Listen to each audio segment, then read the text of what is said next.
This podcast could potentially have adult language, adult themes, definitely drinking, and possibly the possibility of sexual content. Listener discretion is advised. Hello, Drinking with Authors fans. We have some pretty big news from your host here, Erica Lance. We are moving to change the format of the show to be one episode. So there's a few episodes that were recorded the old way that we're doing the new way, and that's what you're listening to. So thank you. Don't forget to like and subscribe, and we love having you as fans. On to the show. Welcome to Drinking with Authors. I'm your host, Erica Lance. My co-host today is the amazingly purple Bo Lake. And our guest today is Hazel-Ann Lynch. Welcome, welcome. Thank you. Let's talk about what we're drinking. So today, because it's early afternoon, I am going to do a beer. It's a Shiner Ruby Redbird.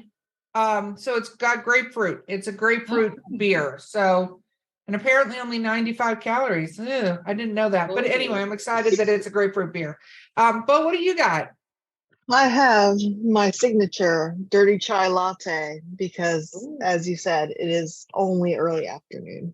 That is true. That is true. Hazel, what are you drinking? Oh, I'm drinking, it's called a Vitamalt. It's a bit sweet.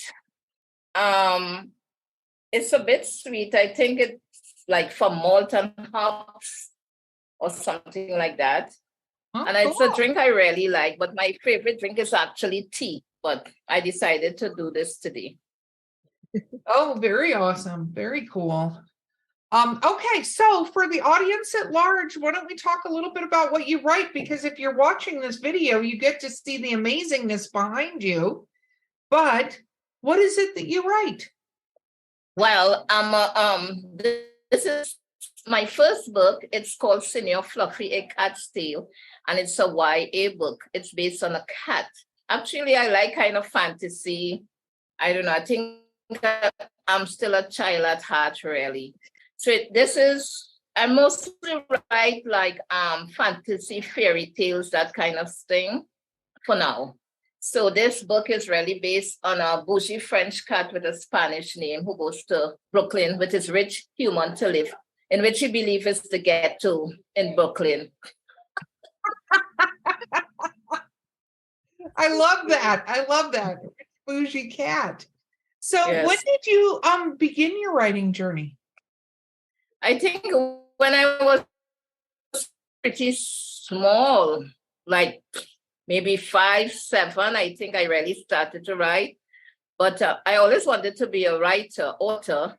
And but sometimes when you're growing up and you tell your parents your dream, they're like, what does child really know about what she's speaking about? Maybe that is what went in their minds and they never really paid it no attention. And I was in New York a few years long after, and I was at a function and this girl heard me speaking about writing, but I was actually speaking about pen paling.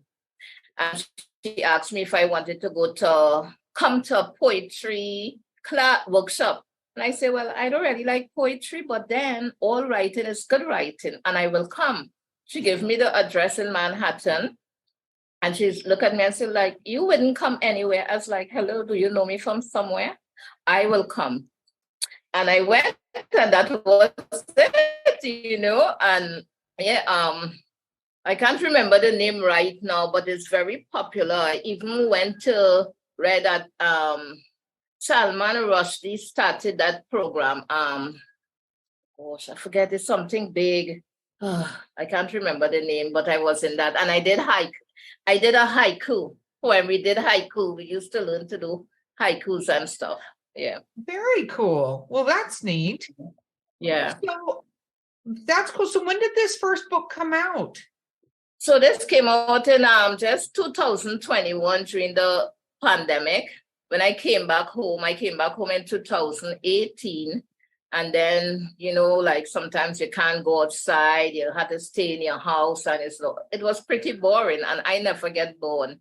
And one day a voice like, oh, so you come back to Trinidad and you're just going to lie down on your bed every day. It's like I heard that in my head, and I flew off the bed and I was like, what? Yeah, you just come back to Trinidad and you're just going to lie down there every day. I thought you wanted to be a published author. So after that, I just picked up my pen and my book and I just started to write. And well, this idea from this story really started in New York. And then when I came home, I just started, well, maybe I could turn this into a book, Yeah, so that bougie cat. Okay, so where did the bougie cat come from? Okay, I don't know. I may be explaining it wrong. Anyway, I hope I'm not going all over the place. No, you can go all over the place. That's We always go all over the place. It's fine. Okay. One day I was at a function in Brooklyn. It was for my first writing piece, and a lot of writers got published in that one book from page to page. And this guy, when I opened his eyes, Bryce, what? You're right. You have published pieces already? And I was like, how did you get this pseudonym? The pseudonym was Senior Fluffy. And when I saw that, it's like, I don't know if I was inspired or what. I was so happy to see these two with Senior Fluffy. I had no idea why. And then I asked him, well, how you get this pseudonym? Tell me. All I saw was his lips moving like that, and I heard nothing after that.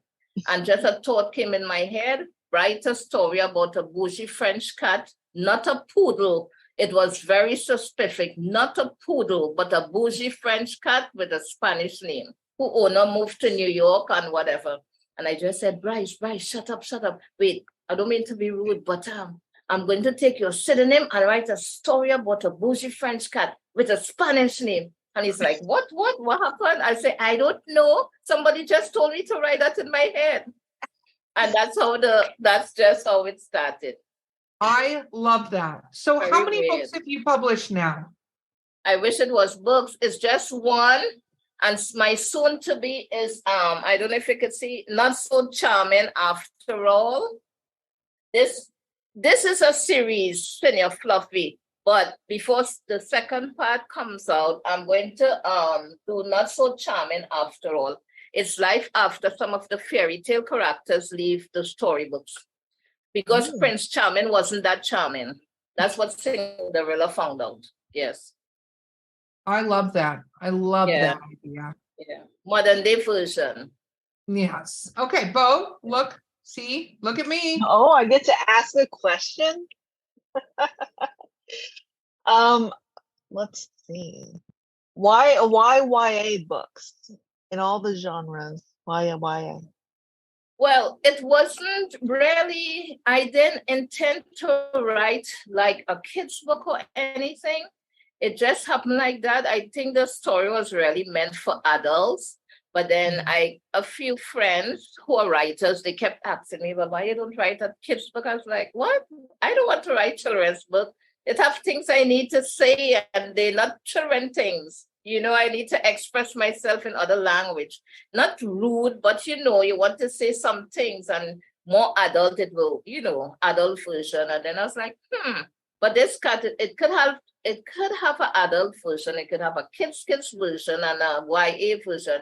So I just, let me try it since it's my first, but but this one, the coming one, Not So Charming, that's for teenagers. So that's the little, it's a bit raunchy and not too raunchy, but it's a little bit raunchy because I like raunchy. Moderate raunchy. I like moderate raunchy. Very cool. Yeah, moderate. So do you think that it's on your fairy tale book, is it one fairy tale or going over several fairy tales? Several of the characters, I took them out of the storybook. So they're speaking, really telling you about the story of their life after leaving the storybook. Like Big Bad Wolf, why did he become bad? Pinocchio, was he really made of wood? Rumpelstiltskin, was he that? What they say with the I bring in a lot of stories and rhymes into the storylines, so it's like it's in one. Big Bad Wolf and who knows? Yeah, I like it. So, how are your books published? Well, it's published. I published it by Amazon. Okay. Yes. And well, it's in a right now, it's in a few New York City libraries. And I can't. It's in a few New York City libraries. It's in a library, it's in library in North Carolina and in Queens for now. Yes, but it's published by Amazon. I got it. So you mean you self-published it through Amazon? Yes, self-publishing. Yeah. Okay. How come you did that? What made you choose to self versus sending it out? I'm just curious. I don't think there's anything wrong with being independently published. I'm just curious why you chose that route. Well, well, after being in New York, right? I used to be in the library so much, and I never learned anything about books itself. Like all I knew, I love to read. And when I came back home during the pandemic, I realized, wait, so you want to write a book and you don't know about marketing, you don't know about publishing, I knew zilch, nada, nothing. So I was asking friends and everybody, like, why don't go to Amazon? I say, Amazon, really? Amazon? So then that is how it came out. But sorry, I'm in a mall. That's why I'm getting a lot of interruptions, but I love the door. That's why I'm making some faces at people. They see the door lock, but they still want to. I don't even know. Caribbean people are very different. Humans are very interesting creatures. Yes. That's why I write interesting characters, I guess. So, but now I think I'm looking at, I think I would like to be independently. Is that a word? Independently? Not independently. I would like to have an agent or publisher or something. But I must say, I had an opportunity when I was in New York. An agent came up to me at a function because she heard me. I don't know if it's about the Three Little Pigs, Cinderella, some story she heard me read. And she came up to me and she called my name and I was like, do I know you somewhere? She said, but you just say your name before you're ready. I said, oh, sorry. And she's like, where did you get that idea for that story? And I was like, woman, you wouldn't believe the characters that are in my head. They don't pay rent, but they're just living rent-free up there. And she just laughed and she said, well, how much stories do you have like that? So I said, well, I think I'm going to do a book. So it could be like 14, 20. I don't know how much different stories because I just write and pile them up. And she said, come and give me a check. She gave me her fax, her phone, she gave me so much numbers. I was wondering if this lady is for real. But I think I was kind of shy and I didn't really know and I didn't tell anybody. So long after, then I say, that lady who came to our class and people say like, what the?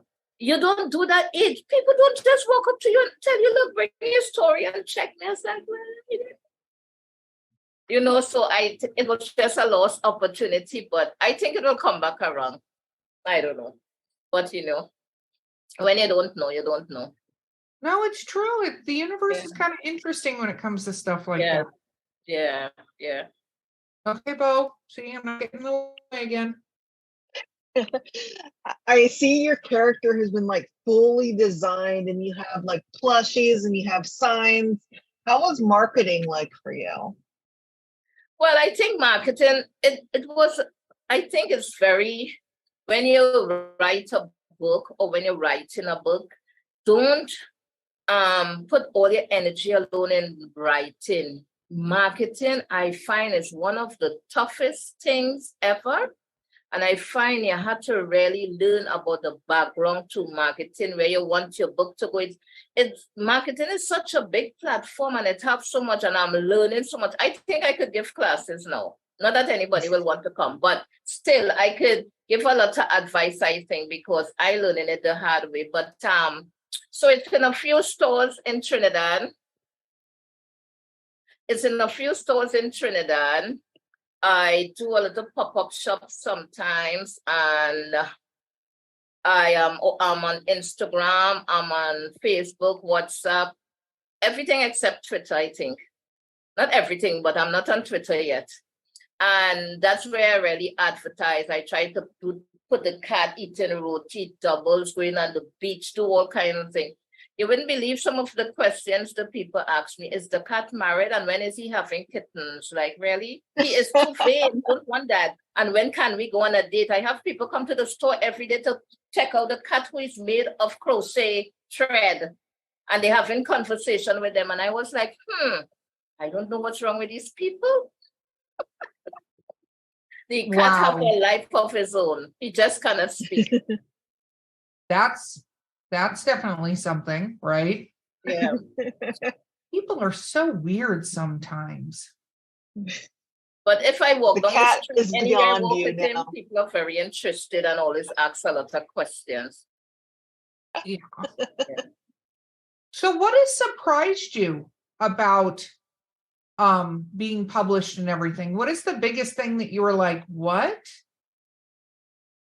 Positive or negative? Either way, I'm good.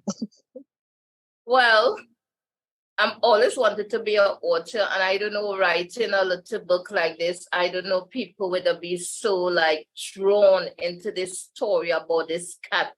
Sometimes I cannot, people who knows me, which is not a lot of people, but they always want to know, well, what's next? What's coming? What is he doing? What is the next book? Oh my God, bring it out already, please. We're dying, because the first book, it have a cliffhanger in it, So they want to know, well, what's happened? So, I'm taking them around the Caribbean. But I think that's one of the good things, just writing a book and seeing that the people so love the characters, and they are so engaged. People want to do things. They want to, if I'm doing a play, they want to be in it. Woman, I cannot afford you. And they just want to be there and help. I will work for free. I say that's what I like. They always ask and they take an interest, like what's going on, what's happening, when's the next book coming out? I say, well, give me $1 million and it will come up tomorrow. That kind of thing. But people are very invested in it, I should say. Yeah, they're very invested in the story. I think that's one of the biggest things. And sometimes, like when the people see the cover, they love it. So the cover draws a lot of people to it. Yeah. Well, that's very neat. Yes, and it have recipes in the back of the book, because it have a Trinidadian parrot, and we could cook good. I don't know. Yeah, very cool. Yeah.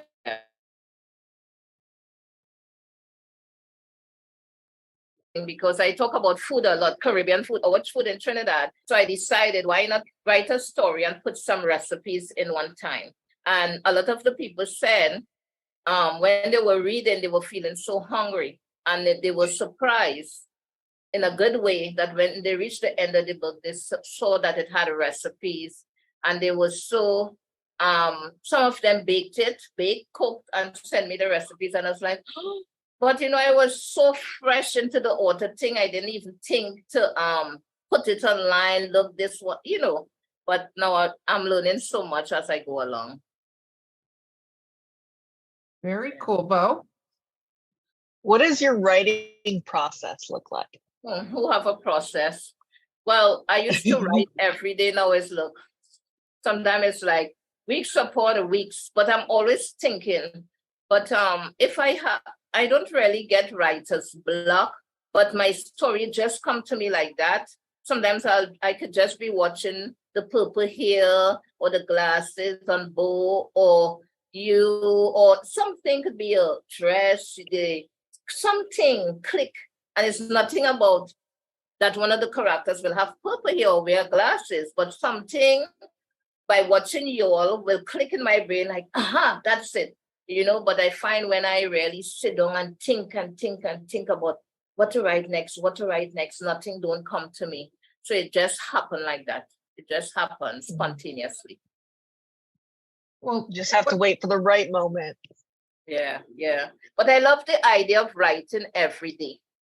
It brings on that kind of, I find it's a good practice to write every day. At maybe the same time, it's a good thing, and I miss that. Yeah. Very cool. So you said you're at a store. Do you have a little storefront around this character? Yes, I have well, I'm in a store. This is not my store, but I sell my stuff in here. So this store is situated in a mall in the city of Port of Spain. So it's basically a craft and souvenir shop. So I just put my little books and my little stuffed toys and little stuff. So when people, I introduce myself as a local author. So I always tell people about my book. And I have a lot of foreigners there in the country sometimes. So I don't care where you're from. The first thing I say, hi, did you know I'm a first-time local author? And some people are amazed and some like, oh, okay. Some people, they can't be bothered. But I always get a good response when I tell them the story about the cat. They're like, I'm intrigued. Yeah. That's very cool. So what about reviews and stuff like that? How has that been for you? Excuse me. My reviews on Amazon are wonderful. I have all 5 stars. I guess that's great. Yeah. It's I read over my review like a million times, but because it always amazes me to actually read what people have to say about this story, and they find it so the character, American author Mary Monroe, she got my book and she wrote I can't remember the exact words, but it's I think the nicest or the best book she's read in a long time, with a story about a cat and something, which was all nice. And then she said, you know what? The parrot needs her own story. And I was like, oh, it was on my mind because the parrot is a character. She's Trinidadian after all. So, yeah, but she says the best, I think, book she ever read with a cat as the main character. She loves it. So that, and I told her, thank God I was sitting down when I got that, because, oh my gosh, you read my book, like of all the books you read my book. And it was such a nice, because I read her book when I discovered her as an author when I was in New York, and I was like, who is this woman who writes all these books that I love? I mean, I have so many favorite, I don't have a favorite author, I just love books, and when she gave me a review, I was like, what? I said, thank God I was sitting down. I might have fallen down, She's like, I don't go crazy over movie stars or thing, but if I meet somebody and they're a writer, you don't have to be published. You just tell me, all right, I'm all in. That's me. I'm all in. I'll be like, oh my God, what do you write? I don't know. I'm crazy for writers, yeah. No, I think that's great. Writers need a ton of support. So I think acknowledging that, because I think for a lot of writers, you can get imposter syndrome really easy. Like you're not good enough, you're not whatever. And it sounds like you've gotten amazing feedback on your work, which is really, really awesome.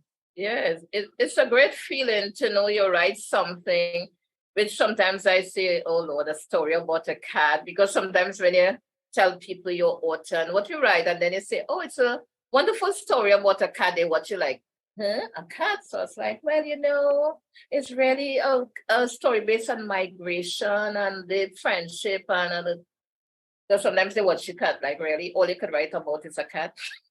Sometimes you see like their face, their expression, like, But I think so far it's been a wonderful journey. And because I always wanted to be a writer.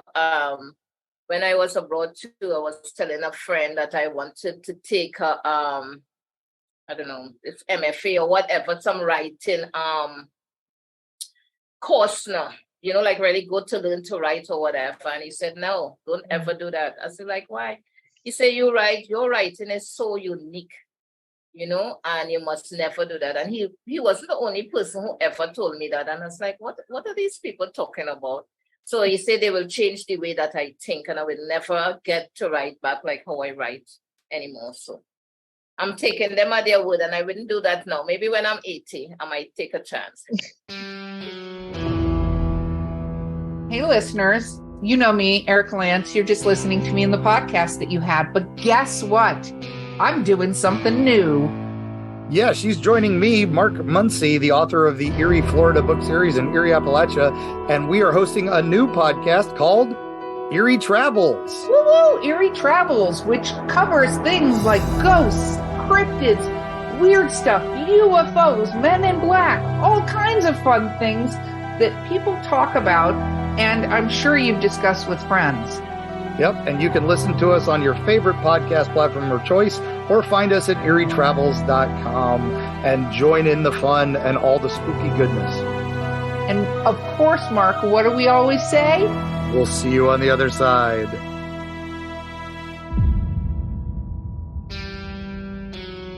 Now you've switched to fairy tales, which I love. So is the first book in that Not So Charming ready to go? Prince Charming, the Not So Charming, is basically ready, but not ready.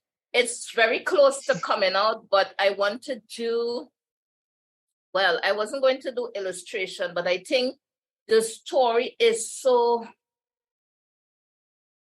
fantastic. So I'm trying to get some illustration and, of course, a recipe. All my book will have food. I love food. I love But but it's the story, everything is done. The story is finished, everything. It's edited already and everything. Very cool. So what kind of recipes are we looking forward to in this one? Well, it have a dish here called pilau. It's like a one pot. I don't know if it's close to this. What is it? Gumbo? I never ate that, so I don't know, but I can't remember. It's a one pot. It's like peas, meat, and rice. You'll put like pumpkin, carrots, sweet peppers, and celery, cilantro, and all these things and season it. Some people do it with beef. Some might do it with fish, I guess. Or I don't know if they use crab, beef, different meat, whatever you love, So, but most people do it with chicken. So it's called pilau. And sometimes they eat it with potato salad at the side. Could be a coleslaw or avocado, my favorite. Or green salad, or just so by itself is a favorite. You're going by the beach, it's pilau. Anything, pilau is like a staple. Yeah, you're having a lime, it's pilau. Yeah. And I think I will have, because they go into Trinidad and they come into Trinidad and then they go into Tobago. So I'll have a dish from Tobago as well. And maybe a drink. Yeah, because I'm trying to do have it authentic, So have a real dish from all countries, wherever they go to, and a drink and stuff. So, yeah. Very cool. What about desserts? Are you including a dessert one? Well, I was thinking, because it's nice, because sometimes, when you read a book, they might describe a place, a cake, or somewhere. And in your mind, you imagine what it's like. And sometimes when you see it, it's not like what you even imagine. But when you taste it, it's like, yeah, boy, this is it. So I think maybe that's why I put in recipes too, because I'm from Trinidad, and sometimes a lot of people don't know what kind of food we cook. And to the book, it talk about a little, because it have a French cat, a Jamaican cat, a Trinidadian parrot, and an American subway rat. Because it have a lot of rats in the subway. But she don't live in the subway. She lives in one of the old token boats. And she's a very neat rat. Yeah. She's a library. Yeah, she's part of the library. She's a rodent tutting librarian. Yes. She do with the rodent population in the library. Is she huge Well, though? Because aren't New York sewer rats ginormous? That's the rumor. Well, I saw some ginormous one already in the subway. But these in Senior Fluffy, the animals and the people, they speak like we speak in here. Some walk on their hind legs and some walk on all fours if they want. But of course, Senior Fluffy don't walk like that. That is beneath him. He walk on his hind legs like this, So they understand each other. They speak normal. And sometimes they may meow and hiss at each other, but they just speak English. If they are English speaking, that is, No, that makes sense. Very, very cool. So what about so you want to go into series, which is awesome, right? Mhm. And you got inspired. Do you have stuff that you've written before that you put aside before you started all these books? Well, when I went away, yes, I had a lot of stuff, but of course, when I came back, I didn't have anything but a pair of earrings. My mommy threw away all my journals, and I was like, oh my God, that might have been a gold mine now to find all these stories, you know. Who knows what I was writing back then, you know, and I would when I came home and I was like, not even one journal. I was so disappointed. But I have a lot of short stories that I've written. A lot, like a million, I think. Not so much, but. And I have, besides, these, I have a suspense thriller that I'm working on. Ooh. And kind of, I wouldn't say erotic, but a kind of romance. And I don't like romance anymore. I read enough Mills and Bones in my time. Since growing up, I was the romance screen girl. Now I cannot see a kiss on daytime TV. That's interesting. Oh my God. Yes, it's that bad. Yeah. Wow. So, well, that sucks about the journals. That's always terrible when you lose your, because I know not all of those were gems, but some of them might have been gems. Some of them should not even see the light of day, but. Yeah. So what was it like autographing your first book? The first book, you know, so it was the height of the pandemic, right? And when my book came out, people was just going so crazy. And I was like, what are all these people? And I think with the post office, it was kind of a post, something with the post office. And people wanted signed copies of my book. When I put out my book that is coming out, I got over like a couple of hundred response with people wanting books. And I was like, well, so how am I going to sell this book? It's the pandemic. How am I going to post it? It's like my brains couldn't comprehend. And I was like, no, I cannot send away the books because I was like, stupid me. You know, but signing my first book was awesome. Up to now, when somebody come to buy the book in the store, they call me right now. I have a friend from Canada. She bought 2 signed copies. I have one more for her. And she's like, oh my God. Because she bought it in Canada too, but she bought 2 since she come here. And she said, there's nothing like a signed book. You know, so just signing your name in something you've written, there's no feeling like it. Yeah, it's an amazing feeling. Oh, I agree 100%. Yeah. And so you said you have all 5-star reviews, so I'm assuming you read your reviews. Yes, all the time. I think I know them by heart, but don't ask me to quote on it. I read them ever so often. I'm on Amazon. I will peek in to see if I get more. And then I'll just go down the line and read over and over it. Oh, she said that, because sometimes it's like, wait, did I read that before? It's like you always miss something. But it's so nice that to see people just this simple little book and people like so, you know, into it. Just today, the girl asked me like, oh my God, so when you're bringing out this book, and it's like, oh, not so charming. Yes, that too, but the part 2 was in your fluffy. Oh my God, I want to know what happened to the parrot. Did the parrot die? It's like, oh, I don't know. Maybe not. I don't know. Please don't kill off the parrot. I don't know. The new thing, it has nothing to do with killing dogs. It's do not kill the parrots. No, don't kill the parrot.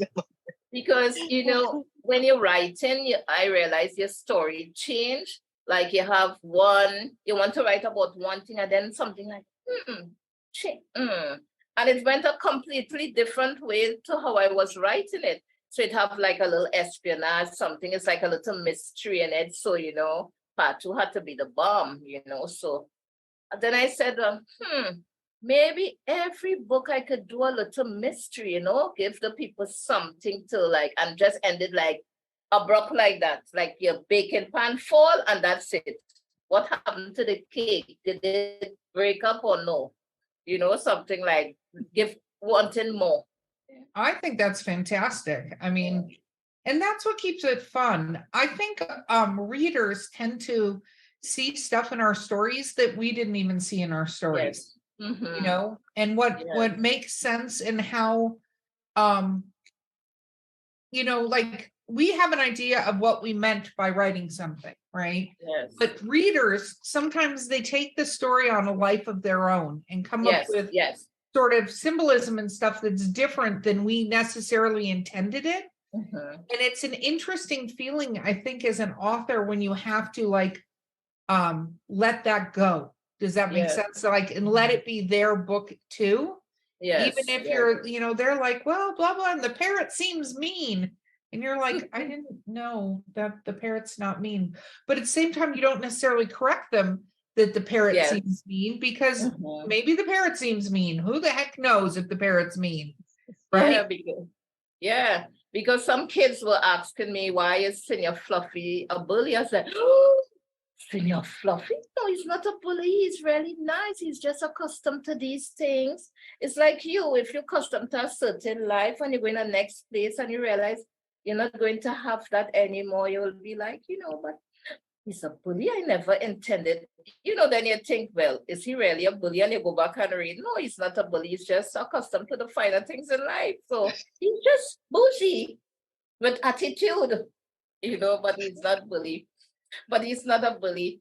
But me too. When I read authors' books,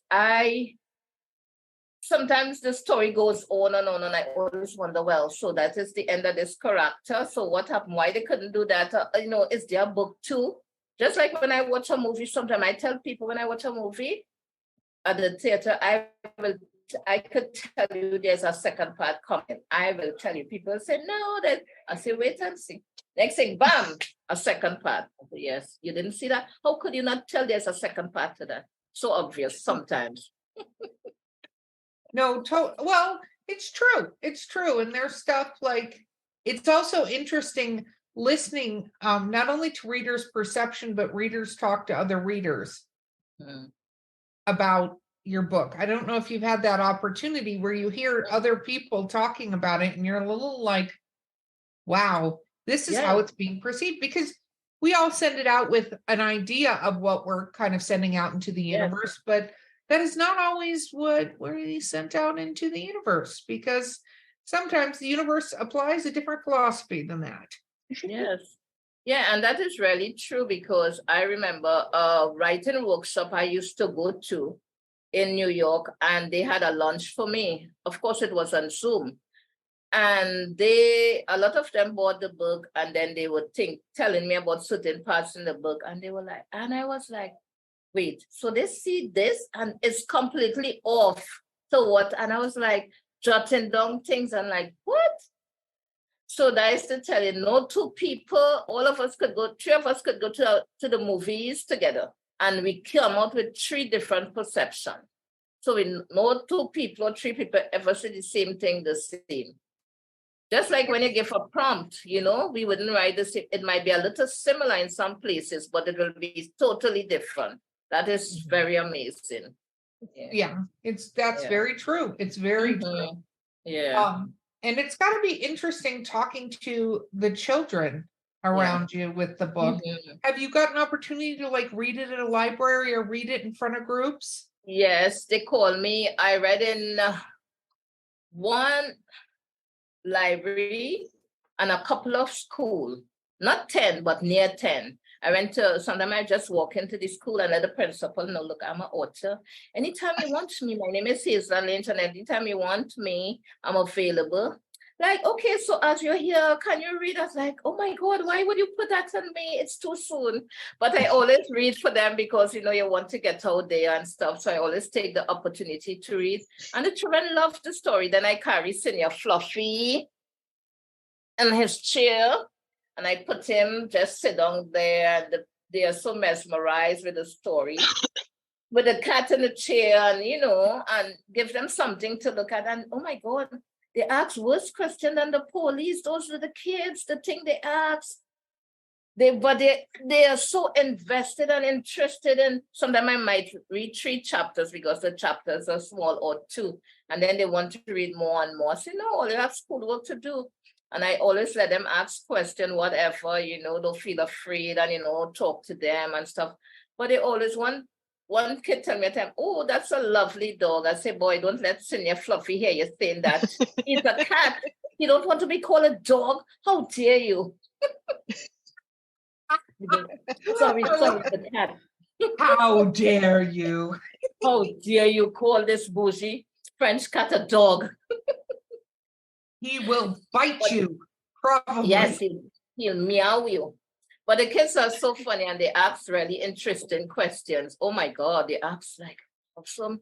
They will want to know what's the next book and what you should put in the next book and what's happening, where is he going to? And, sometimes I give them a little thing, like what's going to happen. Or I might say, well, they're going to Trinidad for Carnival and going to Tobago for the crab and goat race. And I don't think a lot of people know crab and goat race is an actual real thing in Tobago. So that's why I put in that. And even if the characters are not real, I always do my background because it's a real thing. Crab. Have you ever seen goat and crabs race? No, I want to. And that's a real thing. Goats and crabs racing. Mm-hmm, and goats. Together. Yeah, and they actually have jockeys and stuff, like horses. Yeah, but they don't ride on them. They train them and stuff like that. So that is part of Senior Fluffy's journey when he come to Trinidad for Carnival and then go to Tobago for this exciting adventure. And of course, I'll bring in some new characters there. I love that idea. Goat racing. Now I'm intrigued. Yeah, it's goat very, racing. I knew about crab racing. Yes. I did not know about goat racing. Yeah. Wow. Yeah. Well, look at us. Look at the stuff we learn on this podcast. But are the goats racing the crabs? Like they're in a race together? No, they race next to each other, actually. But, the goats are like by themselves. And the first time I saw it, I was like, wait, so crab could actually run in a race and goats? What is this world coming to when crab and goat racing? I was so mesmerized, like... And then I saw it a couple times over and over before I went up. And I was always so intrigued, and it never left my mind. And sometimes when you tell Trinidadians, have you ever been to Tobago and see the crab and goat race? What crab and goat race? Crab and goat does race? Like, you all need to travel, people. You all need to go places and see things because it's a real thing. Wow. And I want to go just to go see that. Wow. It's very interesting. And Tobago is a beautiful destination. The water is blue and green. It have a lot of night. They don't really have a lot of nightlife, but it's very tourist destination. I was there before Christmas. Last year it was. I didn't even want to come back to Trinidad. And so clean. Oh, beautiful. And the food. Mm-hmm. So why did you decide to factor food so much in your stories? Why did I talk about food so much? Yeah. What made you, because I know there's food, but what made you go, I'm going to do recipes? Because the parrot is a cook, The Trinidadian parrot is a cook. So sometimes when they meet and they kind of become friends, the animals, they decide, oh, well, you're a cook. So tomorrow when we come by you, we'll make this like a ritual. Every Friday we'll go to somebody else's house and somebody will cook a meal. But it always ends up that the parrot used to cook the meal. So then I decided, well, wait. A lot of people, we have good food in Trinidad, and a lot of people don't know about our tasty dishes. So why not make this book and put some recipes so that people will, they could look at they could even make it because I have all the ingredients there, how they should cook it, what to buy and everything, So like doubles in our country, this is like they call it street food. So I put because everybody loves doubles. So I put how to cook it, what to buy and everything like that. I have 3. And a sweet bread is something like a banana bread. and Caribbean fish cakes. And they very easy recipe. And that's why, because the parrot is a Trinidadian and could cook. And I think people love food. Oh, yes. Me and Bo can both say we love food. Yes. We do. Question though, have people given you feedback on the recipes? Yes, I have. Yes, that's what I said at in front. When the book came out, a lot of people made sweet bread, which is also in the book. But I didn't even think to put it online because I was new online too. I was new at everything. And I was like, oh my God. But recently, some weeks ago, I was interviewed by the virtual Sunday book club in UK. But they didn't tape recorded. But I'm going back in October. So they want me to do a baking session. Can you imagine? Like, really, what is this world coming to when you're being interviewed and they wanted to cook at the same time?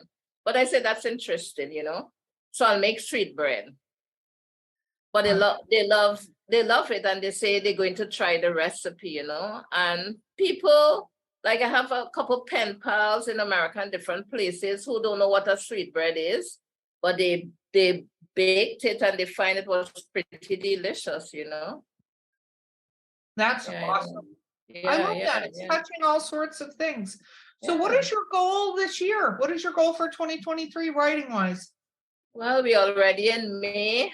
I hope to at least do, if I could do like 3 more books within this before the year finishes.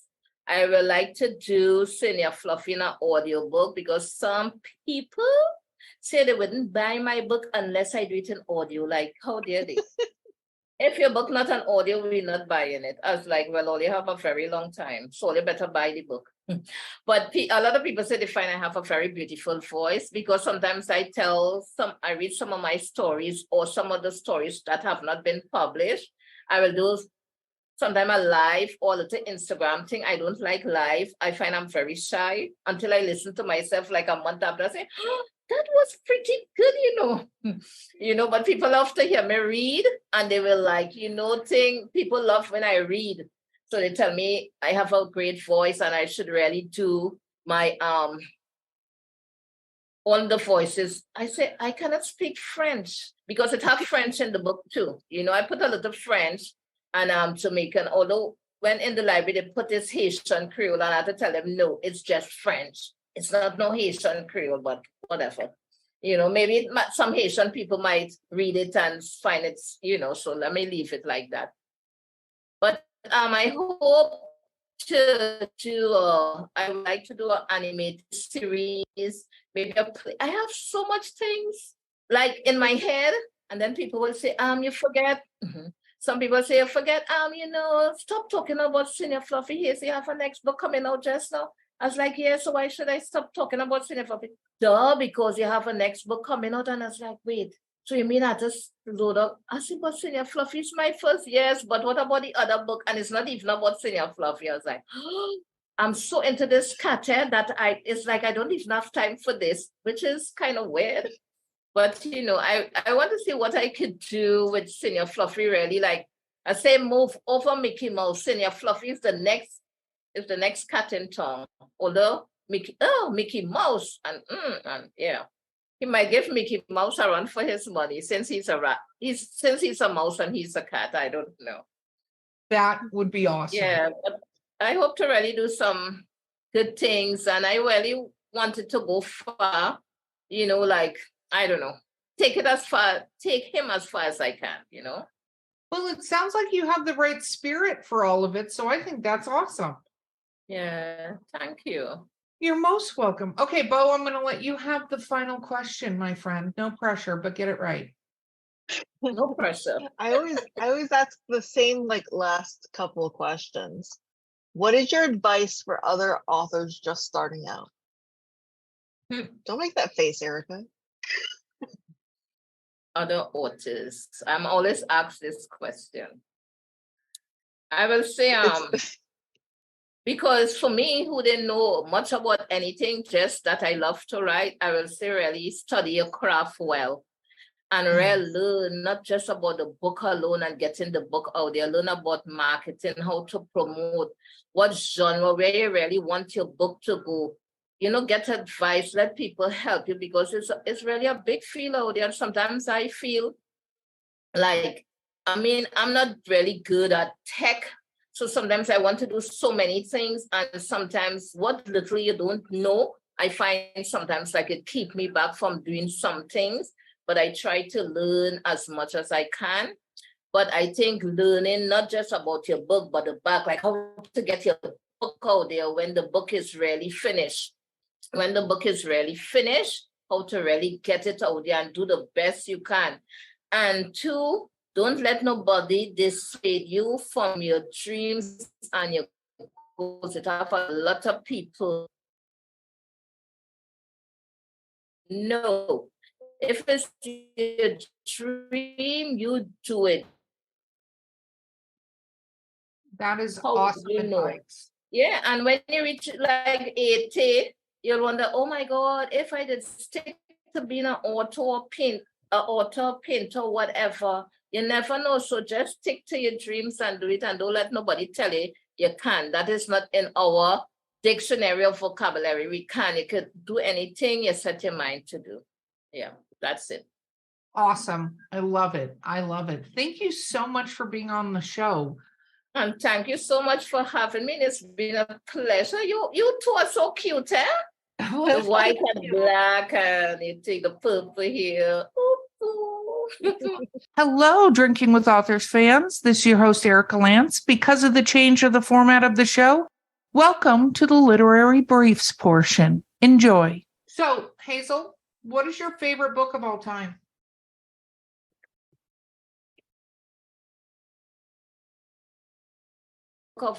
I don't even know if I have one, but I love so many books. I don't have a favorite author. I just love books. I don't know how to choose a favorite book. It's just, but my favorite author back in the Enid Blyton, I think she made me want to write, Enid Blyton. I'm sorry she's not alive now. I could have sent her a letter or something. I should have, but maybe she passed before my time. Yeah, but Enid Blyton, yeah. Okay, what about a least favorite book of all time? If I ever wrote her. Maybe one of those Mills and Bones corrupt Margaret Way. She used to write doctors and nurses. Oh, I shouldn't say that I'm an author. I shouldn't say that about that. We can all think what we want. That's a thing. It's true. It's true. Not every book is for every person. You cannot like something. It's fine. That's true. That is very, very true. I know I read some not so nice books. It's like they look so nice. When you read it, it's like, oh my God, I spent 2 hours reading that and then I got a migraine. It's like, oh my God, it wasn't even worth it. But I've had that happen to me a couple of times, like it looked nice, the story, yes, it had to get better. In the end, when is it going to get better? And then you realize, oh my God, the story's done and it never got better. It was just horrible. I read a book like that a while ago, but I can't remember the name, and it was by who. But I don't think mostly I've read a really terrible book. Just, I don't know. But what I didn't like really was, I must say, if I could say it, that book, oh gosh, with this girl, and she was so submissive, and then she met this rich guy, Christian, and everything. Oh, I don't know. 50 Shades of Complete Garbage. Yes. Oh my God. Yeah. 50 Shades of Headaches. Yeah, that is just, that's garbage. That was not for me. So bad. Yeah. That was not for me. That was not for me. Yeah. What about your what is your favorite food to eat while you're writing? What is your favorite snack food? Well, I would say I like to pick like almonds. I love almonds. People think I'm so weird. Just plain almonds. I love cranberries, fruits, watermelon, papaya, mangoes. This is mango season now in Trinidad. So I'm always eating a mango when I can. But I'll say my favorite thing to eat when I'm writing or whatever is just plain almonds, just almonds with no teeth. Yeah, I love them. And I eat it every day. I love almonds. I don't know why. I find it so exciting to eat almonds. I like it. I like it. Okay. If you could travel anywhere in the world right now, expense is not an issue, where would you want to go? Girl, I've been asking for it for months now. All expense paid trip, 2 months. Just getting spa treatment. The only thing I have to do is bathe and change my clothes. If somebody could bathe me and change me every day, Switzerland, I'll go there in a heartbeat. I've never been, but I love a place with nature. I love a lot of nature scene, and I love to write in nature besides writing on my bed. Yeah, I've been every day coming to the mall. I was like, oh my God, I could go to the security tell me, but every day for the last 2 months, you have been saying that. And I say, it's coming. I'm talking it into existence. It's coming. An all paid expense paid trip. And you just said it. I like it. I like it. You got my vote. You got my vote. Bo? What is your favorite book to movie adaptation? Say that again. What is your favorite book to movie adaptation? Book to movie. Well, I love, let me see. I love The Help. I think that was pretty good. I love that book. And let me see. I always try to read the books before I go to the movie. Gosh, come on, don't let me down. I've read so much books and then went to see the movies. Oh Lord. I could only remember The Help. But I love that series, and the movie was pretty good. Some movies don't do the book justice. Or is that the other way around? No, that's right. It had to be the movie, not the book, because the book was written already. But yes, some of them don't do the book justice. It's just but The Help is one of them that was really good. Sorry, right now I cannot remember next book I read that I saw the movie, but there were a lot because I'm also a movie addict. Okay, well, where did they not do such a good job with the book to movie? Where do you think? What book to movie combination do you think they did a terrible job with? In The Help? No, just any book to movie. You think they didn't do a good job? Let me see. I'm trying. And that really started when I was in New York, when I realized that, hey, wait, look, they have the movie going on, and wait, they have the book. So I used to go to the library and get all the books, then go to all the movies. And it was pretty spectacular, but don't quote me on anything I say. If it's good, it's fine. But but sometimes every time when you're doing an interview, interviewer will ask you something and it's like your brain cannot go. And the question is right there because I read so much and I watch so many movies, but it's like, and as the interview finished, I will remember everything. Like, oh my God, I should have said that. Why didn't I tell her that? Look at that book there, you just read the other day, but I don't know. That happens a lot. It's funny because sometimes people will send me an email and go, I would have said this. And I'm like, well, I appreciate it. There's no way for me to fix the interview. Already. I did an interview sometime and I was like, darn girl, you're so really, what happened to you? You say all these things, and when the interview come on and it's like, oh my God, I should have said that. And oh gosh, and then what I couldn't do, the interview was already done. So I couldn't have. Yeah, but I cannot remember what book I read and movie I saw that didn't do it any justice. That's okay. We will forgive you on that. What about who would do the voice of Senor Fluffy? If you could pick anybody to do the voice, who does the voice? Well, if I had to pick, and it's not a movie star, it will have to be like my friend Gail Pilgrim. She's Bajan by birth, but she's an American Bajan.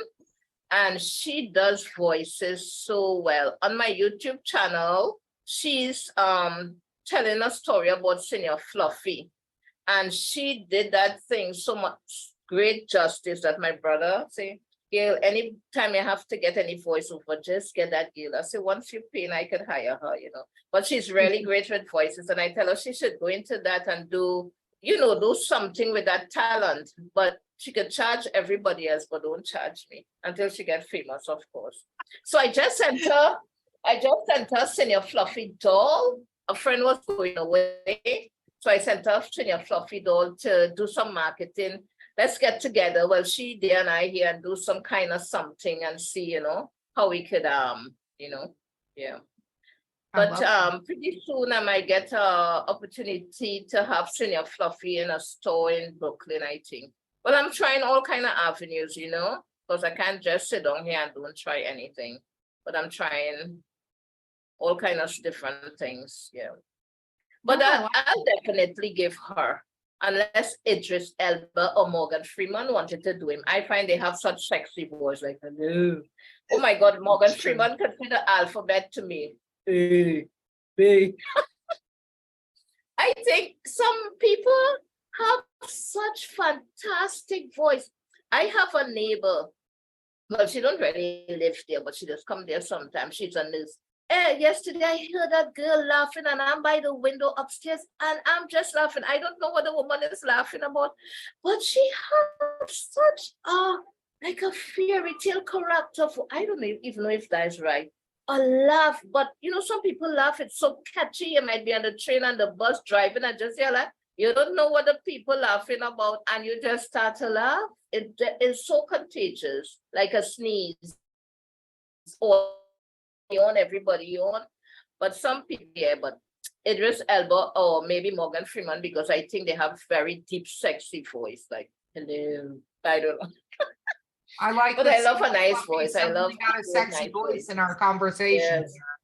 I like that. Yeah, and remember he's French, so you have to stop it. Hello, I don't know. I can't do French anymore. Okay. Oh, Bo? Sorry, I was just thinking about Idris Elba for a little bit there. You see, it's catchy. Yeah. I desperately need to know why Senor Fluffy's name is Senor Fluffy. I need to know how he got a Spanish name. Desperately. Yes, that is what a lot of people want to know. Don't you know he's not French? Why not Monsieur Fluffy, Monsieur? I was like, well, it never came to my mind, just the Senor. But it have a backstory, but I don't know if it will, maybe a little piece will come out in part 2. And then I will prolong it, like a little piece here and a little piece there, Or when you're writing it, it changes. So, because a lot of people always ask me that question, why did they name it Monsieur Fluffy? Yes, because he just have a Spanish name. Yeah, born in France, but what? It have so many Spanish living in Trinidad, but it's a little mystery, that's why. Yes, so if I cannot tell you. I gotta pick up the book and then wait for the whole series. I like that though. You're just giving a little tidbit here and there. Yes, keep them coming back.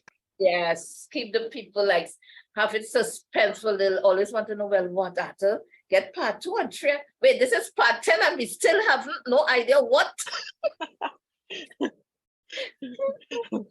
Like maybe have it like that. Ooh, part 10, like Fast and the Furious. Yeah, like damn part 10, and this is why his name is Senor Fluffy. If I had known, I would have stopped at book 2. Oh my gosh. Okay, Bo. If you could be any mythical creature, what would you be? Biblical creature. Myth, not biblical. Oh, mythical. I thought it was biblical, so it's like, Yeah, I was like, that's taking a whole different turn here. Yeah. Like, wait, how did she That's a different podcast. Biblical? Yeah, I was gonna say very different podcast. Yeah. Maybe I don't know. I have something for fairies.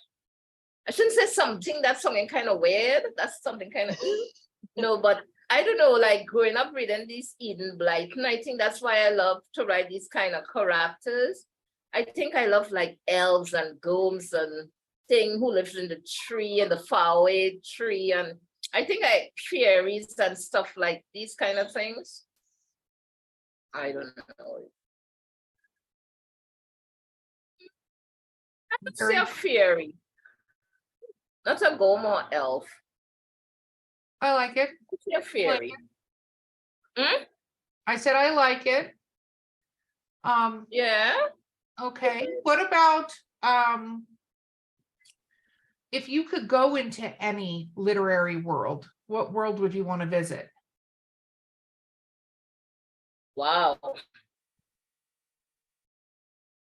I don't, if I want, wow, there's so much I would like to go in all, because I always have a wish that if I could travel back in time, I would like to experience each era, like war, and not really like war, but you know, growing up, I always used to say, I would have been a rebel back in the black and whites, and there's somebody say, yeah, and you would have get killed the first day. But I was like, yeah, I didn't think I would have been a rebel. Maybe that is a hard one, because this is a thing I always ask myself. I always say to myself, I don't know if I will want to go back in. Maybe like slave era. I don't know if I would really want to see that, but or like gladiator times, maybe. Ooh. That kind of thing. Something with like, or like yeah, something like that would have a lot of mystery and, you know, like True. Yeah, that kind of thing. But I think if I could have, I will really like to go, like if I could go in any, I would like to transform myself into any and every book I read, you know, that kind of, wow, that live through those books. Well, I mean, when you read, that is what you really do anyway, you know, but I think I would have liked to be in the Help too.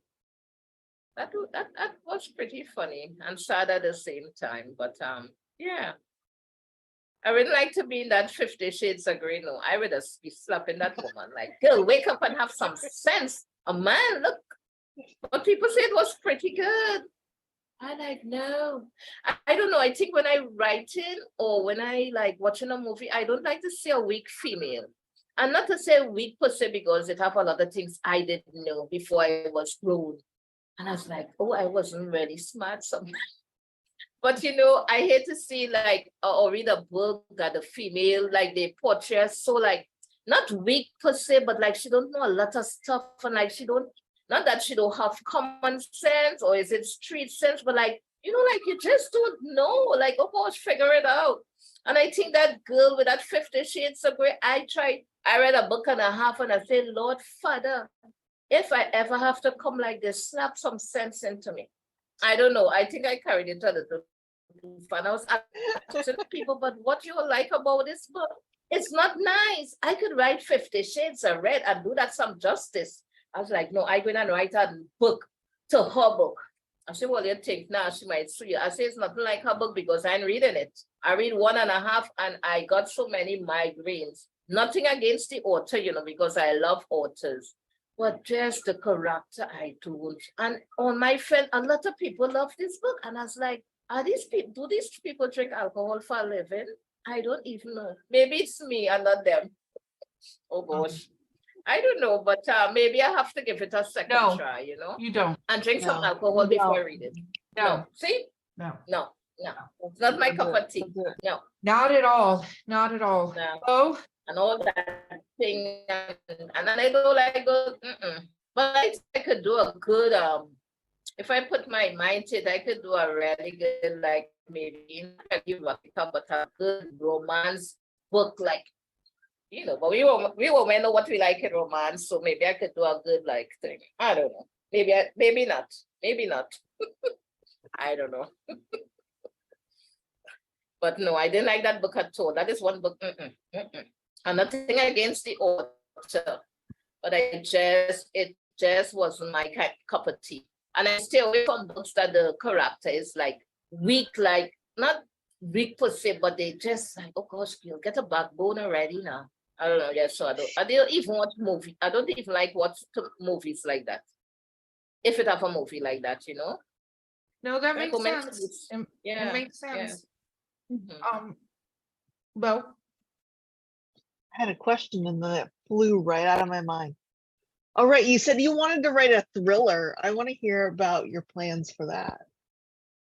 Well, actually, it started in New York. Seems like everything starts in New York, doesn't it? I was at a writing workshop and it was my day to do the prompt. Well, I had recently joined this workshop. So the prompt is based on this girl walking on the beach. And she stopped her with a hot cup of coffee, chai latte. Chai is my favorite. I was to tell you that when you said chai, I was like, oh my God. But I forgot as soon as, anyway, drinking a hot cup of chai. And she stubbed her foot, it's very foggy, and she stubbed her foot on something and she fell flat on her tushy with her hot chai spilling, but not too much because I'll be upset. Anyway, it's not about me. And when she landed and the fog cleared, she realized it's a wooden box, a wooden trunk.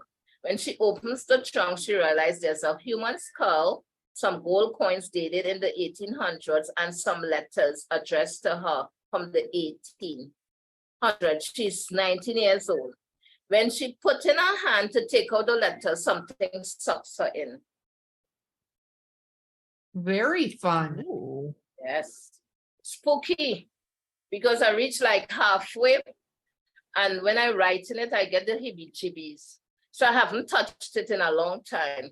I think I'll try to write it when I finish this one and the other senior fluffy, like in the daytime. But I find it's even started in New York when I was writing it late at night. I will like feel things and see things, not really see things. I'll just see like the door closing in. And I don't know if it's my imagination, but it's very spooky. And it happened when I came home too, and I never picked it up after that. So somebody told me I was actually writing somebody's story. I said, well, I don't want to write nobody's story except my own. And I never picked it up since that strange thing. I saw like somebody, I was actually seeing feet and like the door was actually opening. Yes, Wow. so I like, I never touched it since that.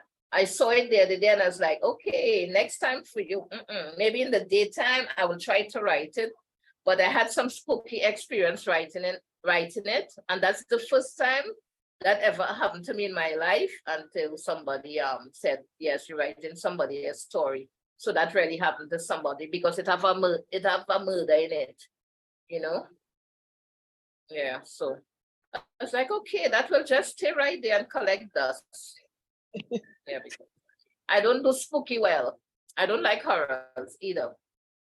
Well, Yeah. that's understandable. Very understandable. Yeah. Okay, very cool. Bo. Where do you do your best writing? My best writing really basically on my bed. I find that I just, sit down with my bowl of almonds and my hot, maybe chai tea or coffee or Lipton, whatever it is. But I always, besides my bed and like being outside on the porch, I really love to write near water. Could be the beach, Prospect Park, things like a park with you're just seeing trees or you're just hearing the bird.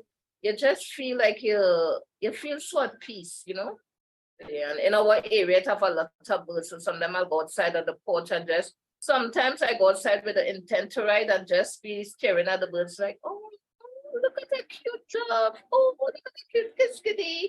Oh, look, there's a hummingbird by the hibiscus, and that's it. Yeah, but I like to write with nature and like run it water, some kind of water. But the best place is my bed. But besides that, I would love to write in nature. Any kind. Yeah. I like it. Okay. I have a question, which is going to be the final question. Okay. What is the weirdest thing somebody said to you about your books? I don't think I have a lot of weird things being said, but recently somebody told me someone read the book. They tell them in a bookstore, somebody read the book, my book, and said that she didn't enjoy it because it was all over the place. I say, how dare she? What did she mean it all over? Maybe she didn't even understand how to read. I said, wait, how old was the child? Was it a child or adult? They don't know how old the girl was. So I was like, And it made me feel some kind of way. Then I was like, well, everybody wouldn't really get it. No matter what you read, everybody cannot like your story. Because even sometimes when you're discussing the story, just like how some people say, like, oh, no, it's so and so, then it's like, no, it wasn't. But you're telling them that it's like, what? So maybe she didn't comprehend, maybe with all the different characters. I don't know. But I think that is the only, and then a lady saying it wasn't her cup of tea. But she bought the books to support. I really don't like books with animals. But why did you buy it? To give you support? So why are you complaining? That's what you got to say to them. Thank you for buying my book. Yes, that's all you got to say. Yeah, But I never really had, besides that, nobody ever, trying to remember. No, nobody never, I have really good, positive response, and it made me feel so good. So when I hear the one or two, it's like, look, you know what? Everybody wouldn't like your book. Everybody don't like it. Has some people just hate cats. And I was like, how could you all? They are so cuddly. Like the people in the bookstore, they hate cats. They are Buddhists. I don't know if it have anything to do with their being Buddhists, but they just hate cats. Both of the owners. That's so weird. But they read Senior Fluffy and loved it. So they love this cat, but the real ones didn't. But but basically in 99% of the 99%, if it's 99, 100, I had like 98 good stuff. I never really, besides that, nobody said anything like negative. Oh, only one person, I think on Goodreads said, this is not a child's book. This is, because the rat talked about having her mother tubes tied. I was like, who child don't know about these things? These American children know things that I didn't even know when I went away the first time. I saw they were reading urban fiction, and I asked it, I say, this is not a book for adults. I say, how old are you? And they say, oh, you read that in school? We're going to school in the Korean break and we wasn't even reading these things. I said, but this is a book for books for grown-ups, urban fiction. I didn't know about urban fiction before I went to New York. And when I read some of the things, they have a lot of gang things, drugs things. Some of them are really, really awesome. And I was like, you're reading that in school? And they're talking about my little kitty cat and their little rat. The only thing I have that the rat mother used to, because rats make a lot of children. So the main rat, Rena, say her mother have 49 children already. Baby, she should have her tubes tied. And the lady say, no, this is not a book for children. She gave me a nice review. On Goodreads, she gave me a 4.5 or something. I was so horrified, but then I say it's a 4.5, so that's okay. But she said, I said, well, that's one personal opinion. I said, she haven't read these books that these American, and she's American. These books, these American children that's be reading, it was often having a tube tied. Yeah, but I didn't think I should have put that, Sometimes, when you're writing, you don't really study, but then I said that it wasn't like telling them anything like wrong. Tube tied is like pattern. I don't know if that was a wrong thing. I just found I don't think it was the wrong thing at all. I don't think it was the wrong thing. Yeah. Okay. So tell people where to find you on social media and where to find your books. Yes, you can find me on Instagram. My handle is Lynch Hazel-Ann. LYNCHHAZELANN. It's just my name back to front. Go figure. On Facebook, it's Hazel Lynch. My author's Facebook page, or my Facebook author's page, is Hazel-Ann Lynch. Senior Fluffy has his own page. It's Fluffy_Senior. And that's about it. Oh, and I also have a YouTube channel called Chatterbox Chronicles, obviously because I like to chatter. Hazel, you've been so much fun to have on this podcast. Thank you so much for being here. Well, thank you so much for having me. It's been really awesome, and you all are so wonderful. Oh, thank you. Well, guys, this has been Drinking with Authors, the Literary Briefs edition. I've been your host, Erica Lance. My co-host has been the awesome Bo Lake. Hazel-Ann Lynch has been our guest. Do not forget to like, subscribe, comment, review, everything. You've got the device in your hand. Do it right now, and we will see you next time.